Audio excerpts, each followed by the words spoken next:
Hello, America. I'm Lyle Rapecki, and welcome to this segment of Arizona Today. Actually, we're going to do two segments. So at the end of this first one, get your cup of coffee, or in my world, maybe a Maker's Mark, and then come on back and watch segment two. The reason we're doing two segments specifically for this show, I think will become evident, but my guest is a graduate of the United States Military Academy, West Point. And we're going to discuss not all the details of West Point, although that would be a great show in itself, but we're going to discuss what he helped form and what now is really beginning to really take some shape, and that is the MacArthur Society. What is the MacArthur Society? What's it do? Why do we even have a MacArthur Society? And we're going to learn all of that and how important it really is. So Matt Newgent, West Point graduate in 1996. He's not that old, but 1996 is my special guest. And Matt, thank you so much for taking time out. He's down in Cape Canaveral, Florida, and on his front desk, on his front door there, he and his wife of I think 20 some odd years, 25 years or so, and the kids, they all sit and watch the rockets go up. So he called them and told them to hold the rocket because he had to come do Dr. Lyle's show. So we're going to do two segments. Like I said, Matt, welcome again. Thank you for joining us and taking some time out. Dr. Lyle, it's a pleasure and an honor to be here. Thanks for your great work. I appreciate it greatly that you're having me on your show. Thank you so much. Boy, with something like that, I think I'll have him back, ladies and gentlemen. He's one of my better guests. Some of my other guests make fun of me and poke at me. So we'll see how far we get with this one.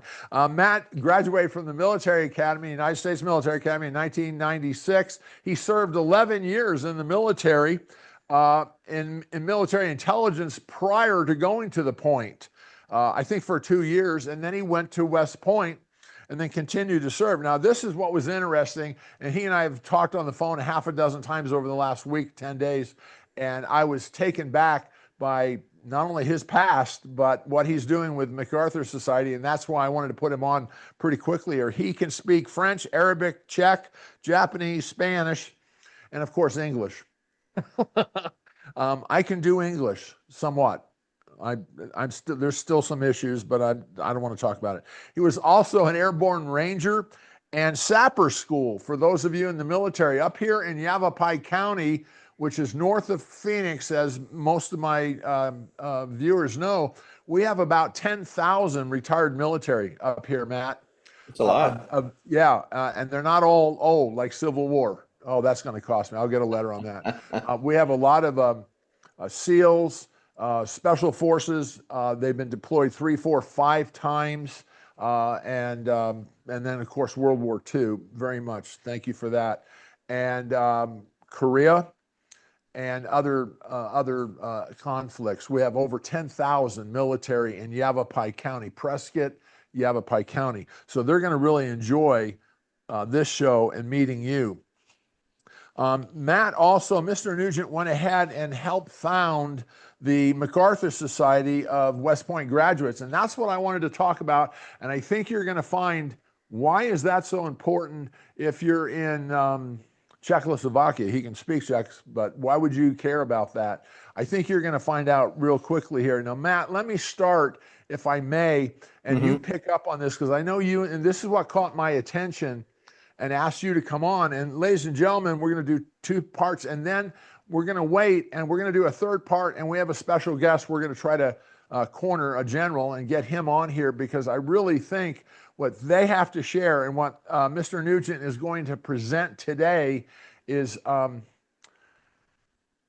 refreshing, but it's sobering. What I mean by that is in 2020, they began to notice that the West Point Code of Honor, Duty, Honor, and Country was being set aside. It was being negated. DEI crap, and it's my show, I can say what I want, was coming into all of the service academies, West Point, Annapolis, the Air Force Academy. But that is Marxism, is to infiltrate institutions and change the very foundation, the meaning, the ideas and ideals of that institution, regardless of what it is. And we've been seeing that in America here maybe before 2020, we could argue that on another day, but definitely since 2020. So for the past 4.5 years, we have seen a seduction of Marxism, blatant Marxism, come into a number of institutions. And I was astounded to find out it was introduced and working its way all the way through the United States Military Academy. And so when I found this gentleman, and that he also, along with General Vallely and many others, said enough's enough. And they began to fight back. And that's what we want to talk about. So, Matt, if I haven't really messed that up, excellent job, Dr. Lyle. Is that okay? Absolutely. Then let me do it again with you. What caused you to make the MacArthur Society? First of all, what is the MacArthur Society? Why did you call it the MacArthur Society? Yeah, you bet. So there's a lot there to unpack. Thanks again, but you nailed it. And so the MacArthur Society at first was about a dozen West Point alumni who recognized that there were major problems at West Point, okay? And when you're a West Point grad, you become what's called a member of the long gray line. We are guardians of West Point. West Point we call our alma mater. It's a Latin name for our mother. Everyone calls their college, or many people do call their college their alma mater, but it's real, okay? We take it very seriously. Now that said, you don't have to be a West Point grad to be a part of the MacArthur Society. West Point belongs to America. West Point belongs to the American citizens. Now, West Pointers, members of the Long Gray Line, we are guardians, but we're not the owners of, okay? We are citizens first, but then we are soldiers and officers of West Point grads. So believe it or not, it was only 2 years ago. Now, for several years, I've been on this path as far as getting engaged since 2020, when the world went crazy with COVID and the lockdowns, but it evolved into getting involved in different organizations. And General Paul Vallely, who's a Major General retired, a distinguished West Point grad. This guy has survived death at least a dozen times. An incredible American citizen, an American treasure.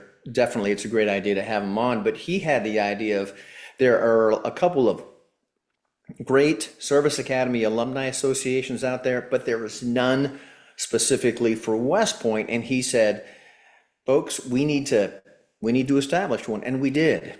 And I've been on this path, about 5 years, like you said, and Paul much longer, General Vallely much longer, but only in about 2 years, we've done so much. But our specific mission is to support, defend, and advocate for West Point's purpose, history, and principles of duty, honor, country. So what we do is we do research. We bring to light some of the problems. Now, to be clear, we love West Point.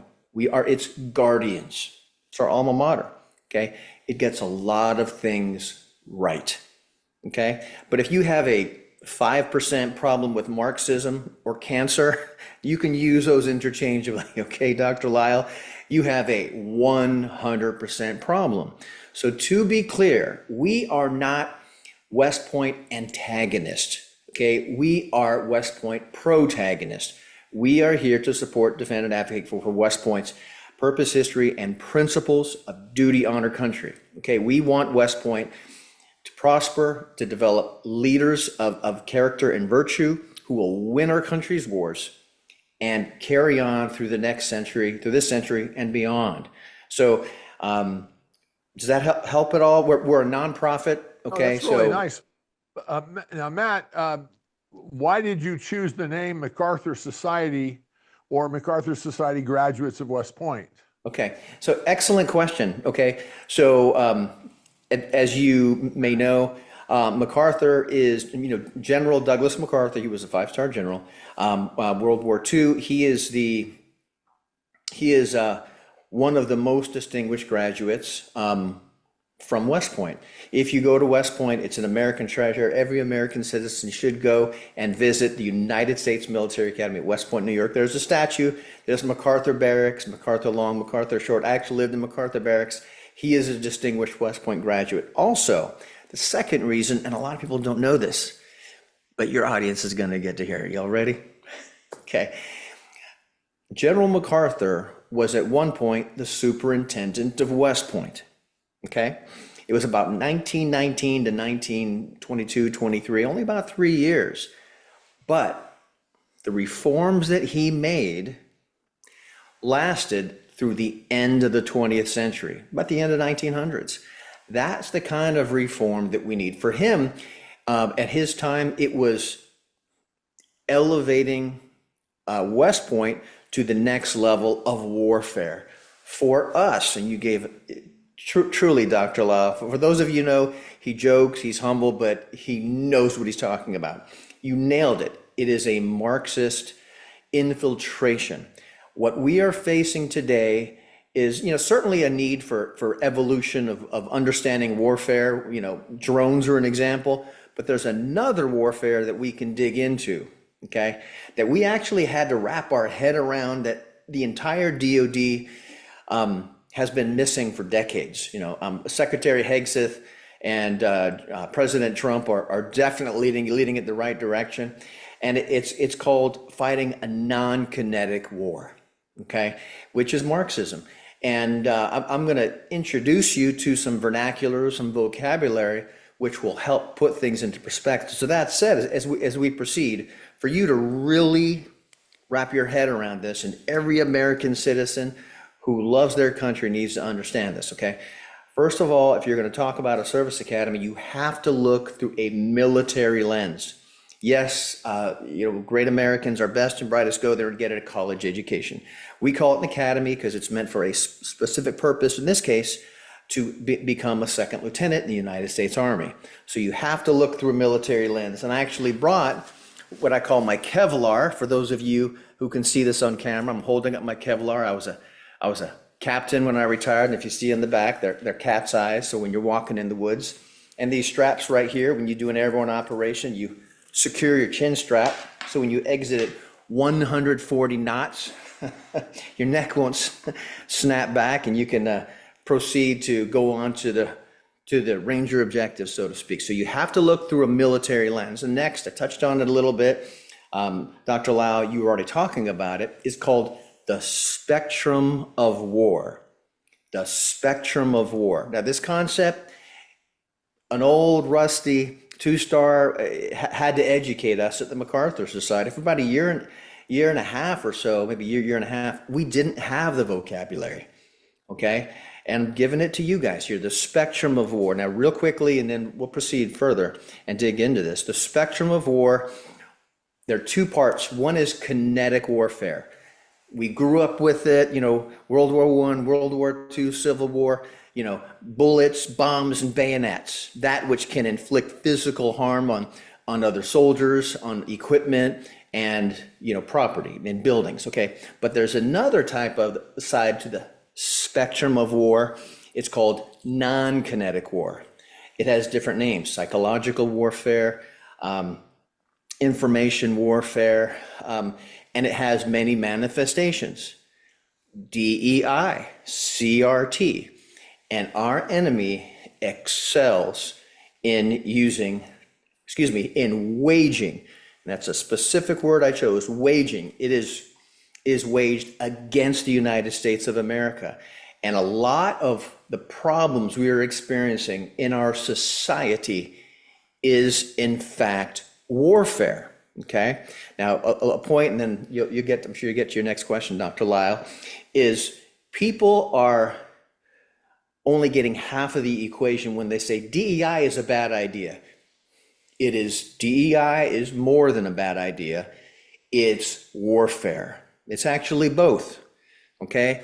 And if we get the chance, we'll talk about the 45 communist goals, and it talks about capturing a political party, and there are 44 others, but to recap it again before we proceed, two things you have to do to understand this and elevate your understanding of this concept, what's going on in the service academies, is look through a military lens.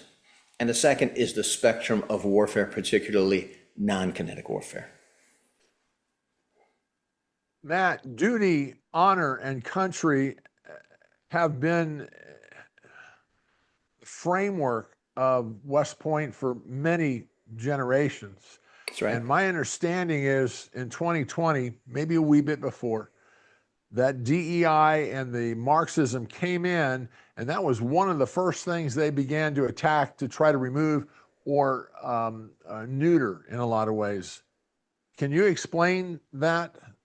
Okay, so and I'll give you the top line for the 50,000-foot view, and we'll talk about it in more detail in the second segment. But in terms of the spectrum of war and non-kinetic warfare, okay, when we have our meetings and we talk about major proposals for the Department of Defense and for the President of the United States, as we were putting together this proposal, and it's called the Duty Honor Country Commission. We'll talk about the Duty Honor Country Commission. We'll talk about that more.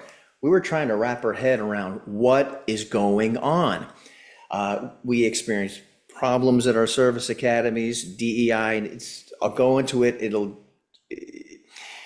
It's unbelievable, actually, what's been going on, but things are changing. But not only at West Point, but at the Naval Academy and at the Air Force Academy, and there are actually 5 United States service academies. Of course, there's West Point, Annapolis, the United States Naval Academy, United States Air Force Academy, Colorado Springs, Colorado. Those are kind of the combat-related 3 service academies, but there are 2 others. One is the United States Coast Guard Academy, and the other, which is, of course, the Coast Guard, okay? Dangerous job, not just the weather, but the drug running and all that. And the other, which a lot of people don't know about, the 5th Service Academy, is called the United States Merchant Marine Academy at Kings Point, New York. And what they are in charge of is America's shipping. During peacetime, we raise ship captains basically for, peacetime and maritime works, okay? But during war, you need someone to, quote unquote, drive, military ships, naval ships. And during wartime, it doesn't go to the Department of Transportation, it goes to the Department of Defense. So, but at the 3 academies we focused on, it seemed like a coordinated effort. And we actually didn't have the vocabulary to understand what was going on.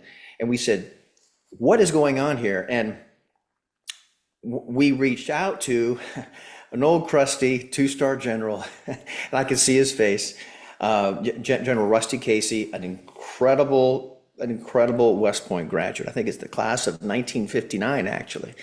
And he said, oh, you're talking about the spectrum of war. And we said, what's the spectrum of war? And he said, well, there's kinetic warfare and there's non-kinetic warfare. And then it all came together, Dr. Lyle. This is not by accident. This is not just a bad idea. It is orchestrated. It is intentional. It is warfare. We studied this further, okay? And I'm holding up a book for those of you who are on the road, okay? It's a book called The Naked Communist. That's right. Remember that name, The Naked Communist, okay? By Skousen, okay? He's a former FBI guy. He passed away, but it was written actually about 60 or 70 years ago. And we studied our enemy. And what we realized is that everything that was going on at our service academies. It's also, you all have seen it in your local schools, all this LGBTQ plus. It's not progressivism, okay? Or just progressivism. It's Marxism in a different form. In fact, one of the prominent thinkers of Marxism, his name is Antonio Gramsci. Now, Dr. Lyle, I'm going to get kind of geeky here, kind of nerdy. Is that okay? I'll stop you.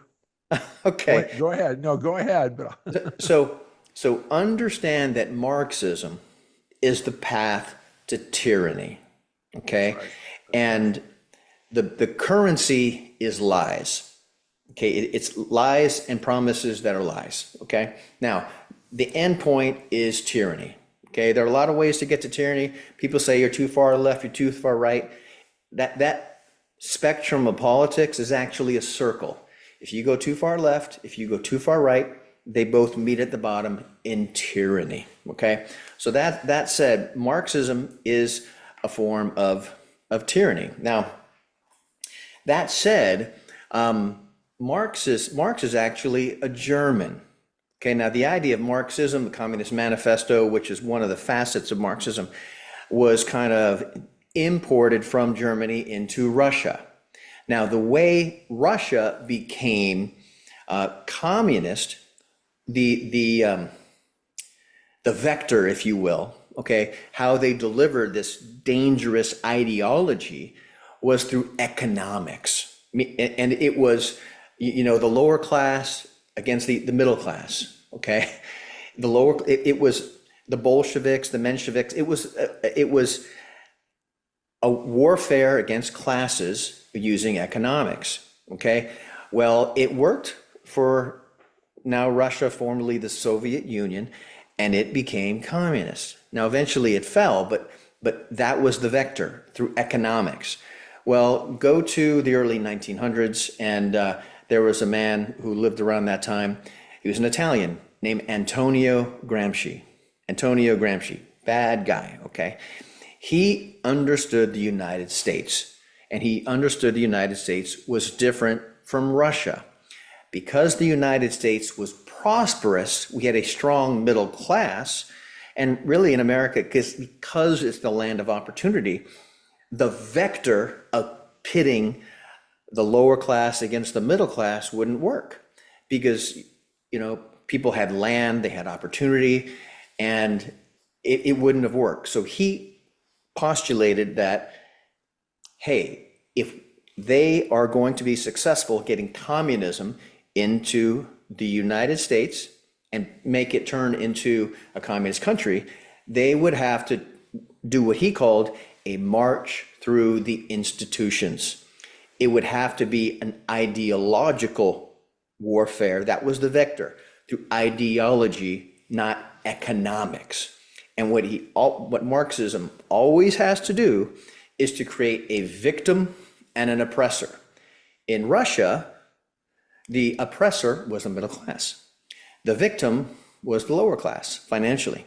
Now, here in the United States, unfortunately, Gramsci was correct, Antonio Gramsci, okay?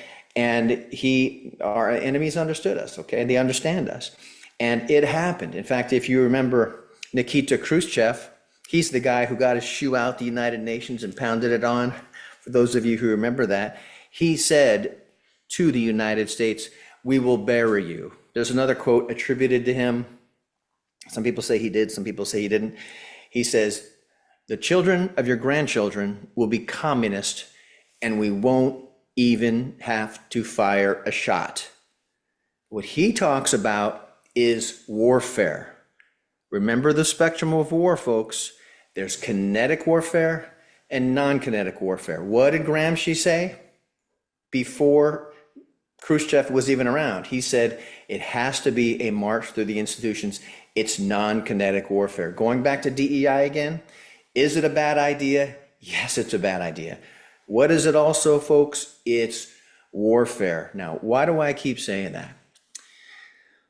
If someone comes to your house and they start brandishing a weapon and they're walking towards your front door, and you can see, your living room window, you watching TV and you see this guy, this gang coming, and they're brandishing weapons and they're walking towards you, what do you think they're going to do? What do you think they're aiming to do? Have a tea party? They're aiming to do some harm, right, Dr. Lyle? I would agree. Now, Absolutely. Now, what do you do? Now, that's a type of warfare, okay? Yeah. It's an action aimed against their target. Now, what do you do when someone comes at you with an idea that says, your race is the problem, you're the oppressor, and someone else is the oppressed, your fault? It's warfare. It's warfare. Now, in the two different scenarios, someone's coming with weapons at your house, you're going to defend it to your death. Okay? You defend that with kinetic response. Now, in non-kinetic warfare, it's a bad idea. Now, 2 points. You need to treat it as warfare and take it very seriously.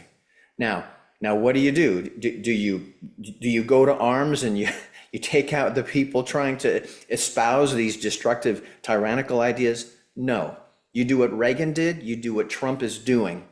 You fight bad ideas with good ideas.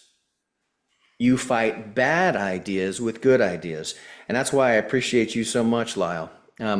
I actually co-hosted a podcast, and it takes a lot of work. Your team's back there, and you've been doing it for years. I appreciate your audience. Hopefully we can get the chance to address some of those questions, but that's why free speech is so important. And so, look, putting on your military hat here, I'm holding up again. Remember the military hat? It's a Kevlar, not a hat, really. For you military guys, I know you're thinking, it's not a hat. I know. But put on your military hat. And we are taking this seriously. I'm preaching to the choir, but educating yourself. When you look at DEI, don't go tit for tat with somebody and explain to them why DEI is a bad idea. You tell them, listen, you're caught in the trap of our enemies. Okay, don't go tit for tat, because our enemies understand that when a certain amount of people wise up to one bad idea, they've got a whole plan for other bad ideas, which would take it from worse. And sometimes they'll let up. You can see that, and trust me, all this media, which has been captured, which is part of their plan, okay?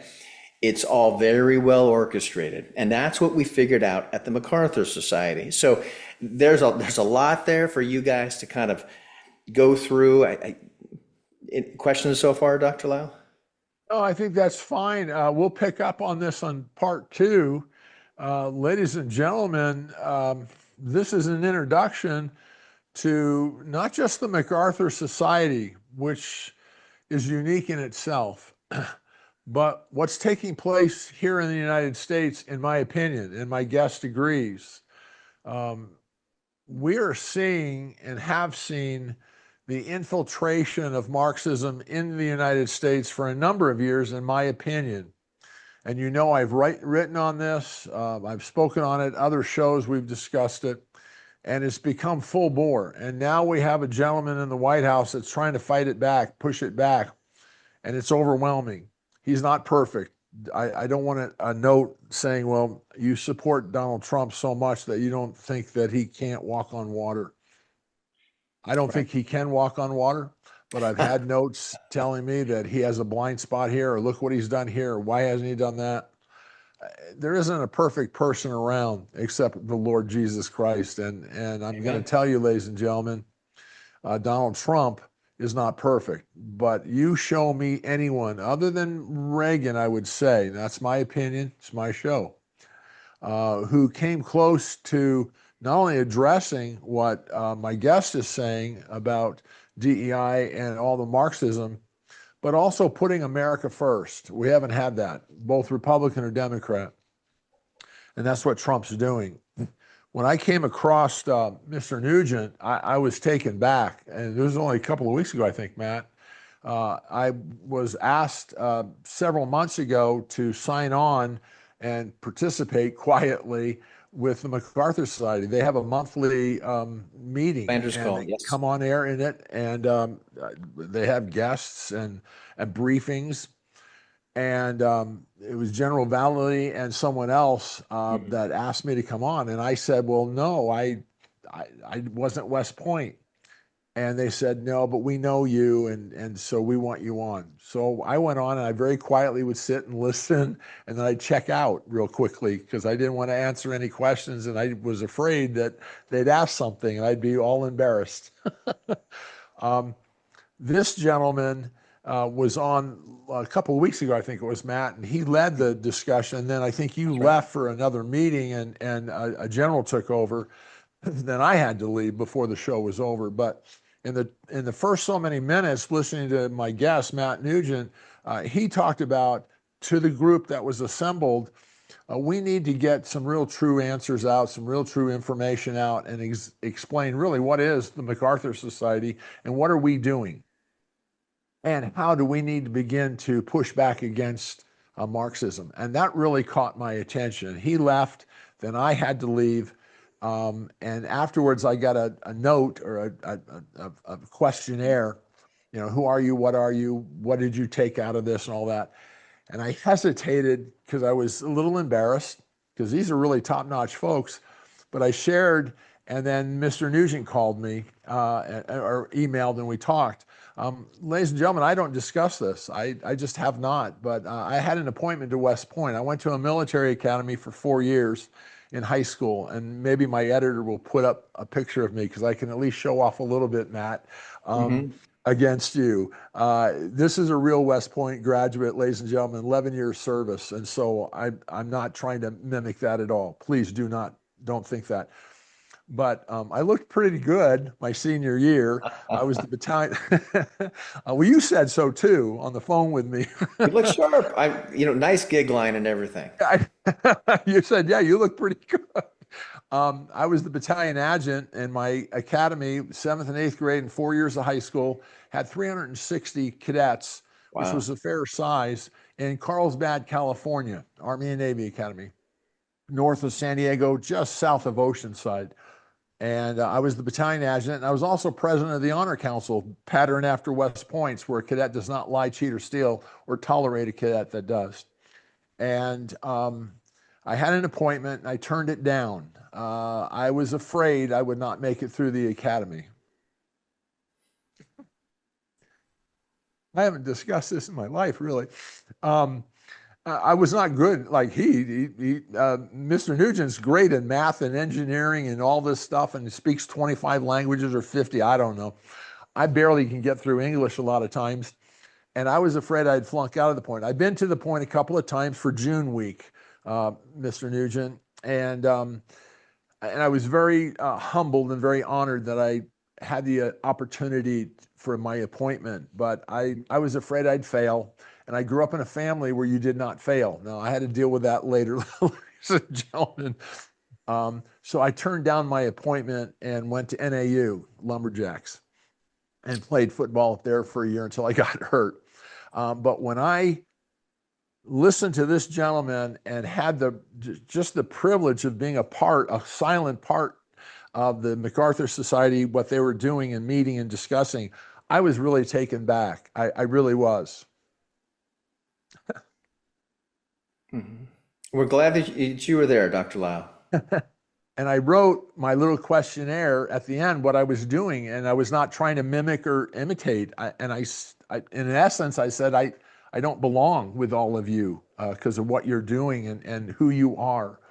But I'm thankful. And I said, I have prayed over many years that one day, maybe I can do something, a little bit. Maybe you can't see it, but this much to help West Point, which seemed pretentious even saying compared to gentlemen like this. And we've talked over the last week, 10 days, and I said, something, what the MacArthur Society is doing needs to get out across this nation. And so that's why we're having this segment and the next segment. And I get to play a teeny tiny role in this. And I'm overwhelmed, Matt. I'm humbled and I'm overwhelmed. And I do not, you can put me on report and I'll walk ED. I'll walk with you. And if I could add, thank you for that, Lyle, because I started enlisted and I never thought I could, and I dreamed. And when I was there at West Point, every single day, I said, it was hard. It was very, very difficult. And everybody there struggles often. And I said, I can't believe I'm here. And I said, thank God. And hearing you like that, I feel that. We share that. And it makes me, it brings me to the time of to prayer and say, Lord, may I not forsake that great duty. And any West Point grad worth his or her weight in salt feels the same way. But understand this, I'm a citizen first. And something that I mentioned, it's worth mentioning again. And your audience is welcome to attend It's called the monthly commander's call. I do run it. There's a 60-minute formal portion, and we have a great Q&A afterwards because this is my volunteer time for nonprofit. I also have a work life here, and thank you for this opportunity. But go to MacArthurSociety.org. It's MAC, MacArthurSociety.org. You can register. Now, Dr. Lyle's kind of a VIP because of his background, and he is military. I tell you, he is, and in my opinion. But understand, if you love our troops, if you want our country to win its wars, okay, and if you thirst for what is good, for that which is virtuous, beautiful, and eternal, then you share what's in the heart of the MacArthur Society of West Point graduates. Okay, you are welcome to come alongside of us, with us as one. We're American citizens first. Go to MacArthurSociety.org, and if you really want to engage, I do run the meeting. We run a tight show. Okay, yeah. It's been growing. Dr. Lyle, I don't know if I mentioned this to you, but we started about a year ago with 20 registrants. We just hit, I want to say, almost over 220 registrants, and it's tight. Do you like to have a question and answer session? So, it's really tight, but it's 60 minutes, and we do it that way so people who are very busy, they say, all right, I'm in, I'm out and gone, and I let it go to someone else, an older grad, and it's less formal, and people can speak more freely. So you all are welcome. And thank you, Dr. Lyle, for this opportunity, sir. Well, you're absolutely right. Ladies and gentlemen, we're going to post that again. It's MacArthurSociety.org. Yeah, you go on. It is tightly run. It's West Point. I mean, I had to shine my shoes before I even went on. I'm just kidding. Don't write me. Okay. But they run it really tightly. But there's a question and answer part at the end, and that was informative also. And ladies and gentlemen, there's generals and all sorts of people on this show, but no one's pushing themselves that I sensed in the last 3 shows that I've been on, the monthlies. They're talking about really what can we do to convert or change, maybe that's different, change the assault. Reform? Yeah, reform would be better. The assault that the West Point's been under, but also the other service academies. And on part 2 here, let's talk about that, Matt, because I know there's a meeting coming up. Real quick on part 2, we're going to talk about some of the specific problems, and it's going to blow your mind, and then something to inspire you and give you hope. It's called the Duty on Our Country Commission. Yes. All right, let's do that. We'll run out of some time. He could go on for an hour just talking about some of the points, but I'm going to tell you, you're going to take notes. That's the thing. I mean, I've gone on 3 of the MacArthur, 3 I think I've been on the monthlies, and 3 or 4, and you want to take notes, and you do. I ended up scratching notes down. It's phenomenal, the talent, the wealth of knowledge these participants have, and not all of them are West Point grads, but the leadership seems to be, from what my perspective. So, Matt, if you'll stand by, ladies and gentlemen, Matt Newgent has been my guest on this segment 1, and we're going to get a cup of coffee and come back and do segment 2 and pick up on this discussion as to the assault the service academies have been under. And this gentleman is a graduate of the United States Military Academy, 11 years served in our military also. But he is now coordinating, leading, maybe co-leading, to be humble, what's called the MacArthur Society. And what is that all about? And if you're just tuning in now, run on back and you'll hear what the MacArthur Society is, and we'll do it again in part 2. But then we're going to move on to what is the assault, or what are the assaults that have taken place that have deliberately, with malfeasance, undercut duty, honor, and country of West Point and our other service academies. So stand by and please come on back and tune in for segment 2 with Matt Newgent, former graduate of the United States Military Academy and 11-year serviceman in our military. So thank you so much, Matt, and I'll talk to you in a few minutes. Ladies and gentlemen, I hope you're being instructed as well as a little entertained. I'm probably the entertainment. There's the instruction right there. But thank you so much for tuning in. I'm Lyle Rapacki, and that's how I see things from Arizona today.